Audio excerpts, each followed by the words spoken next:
Good afternoon and welcome to the channel. What is the first thing that somebody does when they have an interesting car or rare car or modified car, really expensive car, and they want to make some YouTube content? Well, they take it to Carmax for an appraisal. And that is sort of what we're doing today, but we're not taking the McLaren 570S to Carmax. We're not taking a new ZR1 to Carmax, and we're not taking the Duramax to Carmax. I already did that. I'll link the video down below. Today we are taking the 1,000 horsepower drag car Corvette Z06 to Carmax. The one difference with me and my situation as opposed to a lot of the other videos is I'm actually selling that car. So if they were to make me a great offer, I would take it, but of course Carmax is a volume dealer. They can't make, killer offers on cars. A lot of people go in there assuming that you're gonna get what you would get if you sold it privately. Well, that's not how the world works. You're gonna get essentially auction pricing, maybe a little bit better if it's a vehicle they can actually sell on their lot and therefore they stand to make a little bit more profit on it, but basically you're gonna get about auction price, which is not what people want. But of course, Carmax is a business and a really well-run business in my opinion. You'd be surprised at how little cars really go for at auction. Now, it's important to note we are not going to pull a Rob Ferretti. We're not gonna go in there and try to have, Jimbo filming stealthily and secretly. We're not doing that. We're just gonna go in and imagine that we're gonna ask. Just like I did before with my Duramax, and they gave me permission, everything worked out fine. That being said, let's go to Carmax. Cold start alone gotta be worth like 10 grand.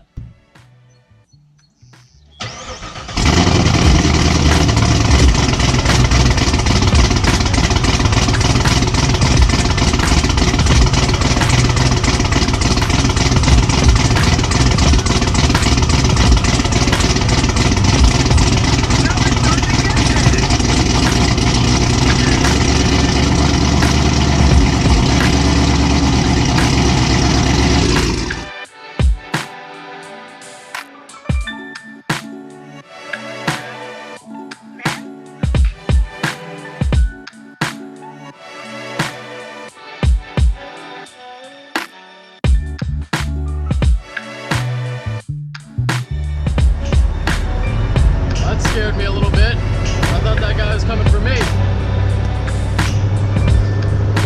Talk about shitting your pants a little bit. Holy shit. I was doing a couple pulls just for fun. And I was like, did I pass a cop and I didn't know it? Mark skipped a couple beats there. All right, and here we are at Carmax. Now we gotta guess what they're gonna give us in the comments. I'm thinking it's a 2017 Z06. It's got some options, got the carbon ceramic, got low miles, only 5,000 miles on it.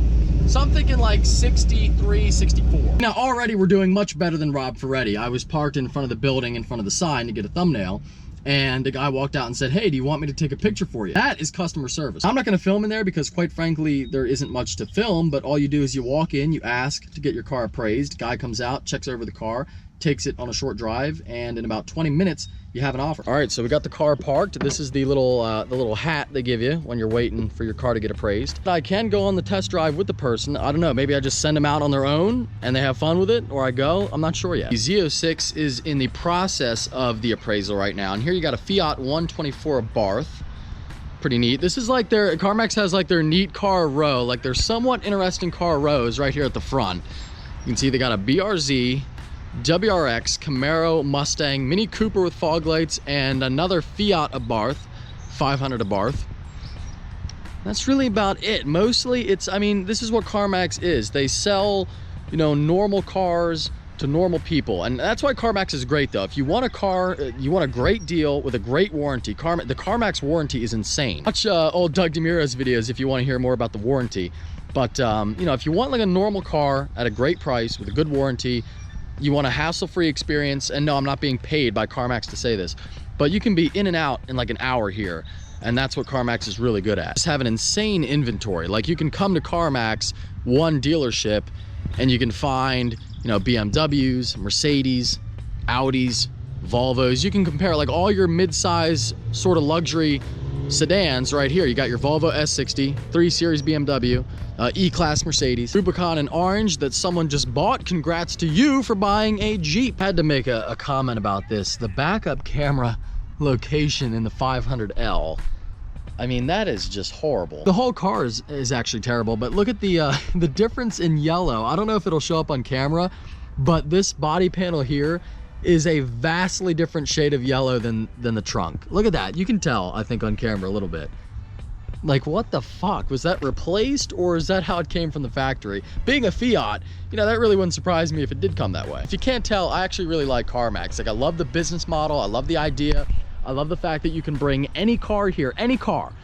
It could be $1 or $1 million, and they will make you an offer. Let's go see if this Z06 is done getting appraised. What do you guys think the most expensive car is that Carmax has in their entire inventory? Every Carmax in the US, put a guess in the comments below.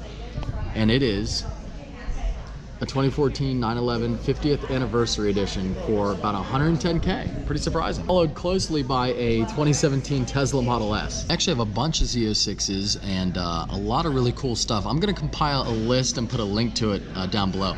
But he is going to get the appraisal right now, and then I'll see you guys back at the garage for the reveal. Folks, now in my hand, I have the Carmax, the official Carmax appraisal. And I have to say, I'm actually pretty surprised by the number. Now, when I took my Duramax there, they made the offer of 14 grand. I figured about 18 grand, but I mean, 14 seems about right. The car, I mean, the truck would sell for about, I think somewhere in the 20s at auction, maybe a little bit less. So I was totally expecting about what I got for the truck. However, with this one, I did not get the offer I was expecting. I was thinking right about, like I said, somewhere in the low 60 range, because that's what a Z06 would go for at auction with my miles and options and things like that. But the offer I got was not low 60s. Are you ready for it? Here is the offer from Carmax for my 2017 Z06. Keep in mind, it's about a $100,000 build, and here's my offer. $46,000. Now, the thing to note here is, because of the roll cage, it was listed as frame damage. So I'm sure that has something to do with it. You can see all my options there. And his comments on the appraisal were, I guess they're not on here, but the appraisal said, that the appraiser note said, sharp looking car, and something else like that. So at least I got a compliment on the car. But yeah, 46,000 bucks for that Z06. Definitely pretty low. But Carmax is a business and they got to make money, and they feel as though they can't sell it at a good price based on the modifications and the you know, the roll cage. And I guess that's what you should expect. So 46 grand at Carmax for the Z06. I don't think I'll be accepting that offer, but it's nice to know that if I ever get really, really desperate and I need the money, I can get 46 grand for the car at Carmax. So there you go.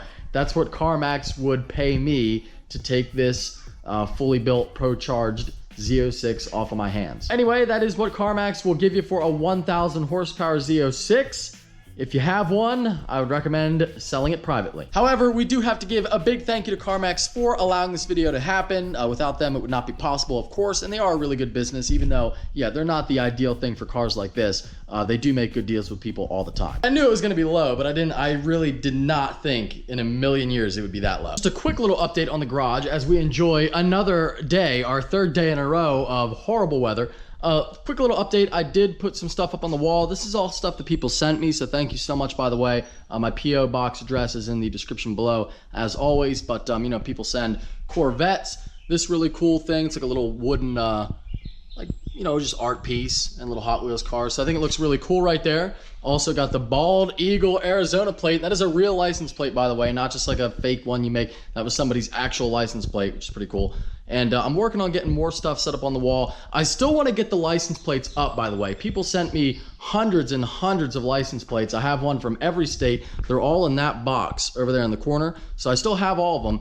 I'm just kind of looking for the right spot to put them. That wall would be a good one, but it's taken up by the light and the flag. Maybe over there on the far side. Not sure yet, but slowly but surely, I'm making some improvements, making things look nice. So we're gonna finish up this video with a little Q&A. Haven't done one in a long time. My bulldogs are making noise behind the camera, if you're wondering what that manatee / cow sound is. We got 631 comments already.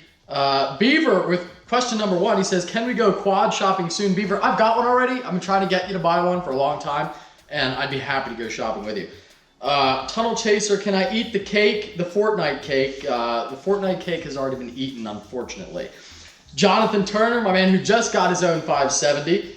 Want to race your tuned 570 against my stock one so I can end up spending more money thanks to you. Absolutely. When are you coming back to South Mountain to race? South Mountain is an 8th mile drag strip really close to me, and it's a really good track, and I should come back at the McLaren at some point because I haven't been drag racing since the call out. Todd called it's Laurel or Yanny. Honestly, when people share that, I just really hope that they somehow end up falling off the face of the earth because I hate it. I hate those stupid fucking do you see a blue dress or a black dress? Obviously, there's one correct answer and the other 50% of the population is fucking retarded. Mark Freeman 408, when are we collaborating? Let me see the profile here. He's got 100,000 followers. Not that that matters. I collaborate with anybody, but I'm not aware of your channel. It appears as though he has a Lamborghini Huracan Spider. So I'm down to collaborate. I'm always down. I'm always down for something. Will you ever do a twin turbo setup on the Duramax? No, I will not. I enjoy the reliability of my mostly stock Duramax. Would you consider getting a second C4, perhaps with the LT1 motor instead of the L98? So, if you are newer to the channel, I had a C4 Corvette last summer, bought it for $2,000 as a summer fuck around car, loved it. And I would totally buy another one for really cheap if I can find one, but it's gotta be a manual. And, I was looking for a manual one for a little while last summer, but it didn't take me that long to find one. And I guess I didn't really appreciate how rare it was because now I've kind of been looking off and on for a manual C4. And let me tell you, they are really, really not easy to find. Like a manual one in good condition, or even shit condition, I don't care. They're just hard to find, period. Is being a YouTuber a good career for a teen like me? Because I'm looking for a job I will enjoy doing and I will still have time to hang out with my friends while doing my job. Well, being a YouTuber is a great job, but I really would never ever recommend for somebody to count on it as a job. I could get in a line of work. I don't need YouTube to be successful. I don't need YouTube to live a good life. I couldn't afford the life I have now with these crazy cars and everything. But I had a good job. I can get another good job. I can go back to school. I have an education. So I would never recommend for somebody to be yeah, put all your eggs into the YouTube basket because it's just it's like being an NBA player. Not that I'm special in any way, but I'm just saying the chances of becoming a successful YouTuber are pretty low. Now, and there's nothing special about me. I guess people just like the videos. I try very hard to make interesting content, but I'm no different than any other guy off the street. But really there aren't a whole lot of YouTubers that do it full time and can do it as their job. Now that being said, a lot of people have a YouTube channel as side income, make a couple grand, a couple $100 a month. And that's totally something I would never discourage anybody from creating a channel, but getting into it for the money or for it to be your job is, I think you're just setting yourself up for disappointment because I made videos for, 8 months without seeing a dime. And I didn't even know when I started making videos that you could even make money on YouTube. I didn't know it was a thing. And it took a long time to see any money. So, I feel like if you get into it for the money or to be a job, you're going to be really disappointed because you're going to be holy shit, I'm doing this. I'm not making any money. It's costing me money to make videos. So what am I doing here? So yeah, I wouldn't recommend, I don't think it's a good career path. I think it's something that you should have a career and then start making videos or at least have a good job. And then, in your free time or whatever, start making videos and have fun with it. Jeep Grand Cherokee Trackhawk, very cool. Not for me, but very cool. Would you consider doing an event out here in the Midwest? We would. We're talking about doing call-out events all over the U.S. And we got one coming up June 23rd in North Carolina. I'll put the info down below, but that is our next one. I haven't really talked about it much yet, but it's coming up pretty soon. How fast do you go through a tank of gas in the ZR1? Well, none of my vehicles get good gas mileage, none of them. But I have never in my life experienced a car that gets more terrible gas mileage than the ZR1. And I know I drive like a total fucking asshole. But even still, I drive that way in the McLaren and I can get 250 miles out of a tank in the McLaren. I get 140 out of this and it's just, I'm filling up all the time. But it's a big engine, big supercharger, takes a lot of fuel. And when you do drive like a dick, it's kind of what happens. Would you ever move to another state like Florida or something where your cars would be more legal? Yeah, perhaps. I've thought about it many times. My whole family's in PA, so that's kind of the big thing keeping me here. Do you think the SVJ will go faster than the GT2 RS around the Nürburgring? I do not think so. I think the GT2 RS is going to be the king. The Aventador SVJ is badass. The SV is badass, but I think the Aventador platform is too old and just mainly far too heavy. That's the big one. The Aventador is a very, very heavy car. It weighs over 4,000 pounds. So it's never going to be as quick and as nimble as, you know, a GT2 RS, which is, I think, 3,300, 3,200 something pounds. Would you ever get a brand new Duramax? I would love to. The tuning thing is kind of making me hold off. That's one of the only reasons why I haven't bought a new Duramax yet, is because I don't want like an LML. I want the new LP5 or L5P, whatever it is. I always get it mixed up. But you can't tune them yet, and I refuse. I refuse to do the whole diesel exhaust fluid thing. I am not doing that. So when I get a new diesel, it has to be deleted right away, and the tuning is not available for them yet. How does a 1,000 horsepower pool feel? You know, it feels pretty quick, but honestly, in a roll race, I think the McLaren is probably my fastest car. So the McLaren is, I just put a video up on Instagram, like 30 to 110 miles an hour, and I just like kind of gently rolled into the throttle, and this thing is so, I mean, it was like less than 4 seconds to go from 35-ish to 110. This car is freaking nuts. Like, it really, really throws you back. And I thought, you know, it's just funny how when you ride in one car, let's say you ride in like a Mustang GT, and you're driving it and you floor it and it throws you back and the front end lifts up and you're like, wow, this is a really fast car. And then you get in something like this and it's just totally, like, you don't think you're going to be surprised, but you are, and it just throws you back in the seat. When boost hits, it's pretty freaking wild. Do you ever wish that you wouldn't have started YouTube? No, I mean, I love what I get to do every day. I'm very fortunate. I thank you all for the support that you give me. I truly love what I wake up to do every day. And there are some bad parts about YouTube, like just the stress of not knowing if your revenue is going to be good. You know, you could wake up one day and you make like when you have a job, I talked about this the other day in the vlog, like, you know what you're going to make. On YouTube, like, I could have a month where I really kill it and do great, and then next month I make like half that. So it's tough to like budget. And also, you know, there's no definite future in YouTube, because I don't know, my whole channel, with the way things are going, you know, I could say one wrong thing and I get demonetized entirely tomorrow. So that could happen. But I mean, overall, yeah, the pros far outweigh the cons. It's really a dream job. Who influenced you in starting your YouTube channel? I would say the big one was Matt Moran, his full name. Well, maybe he doesn't want his full last name. I think he says it. Yeah, he has it on Facebook.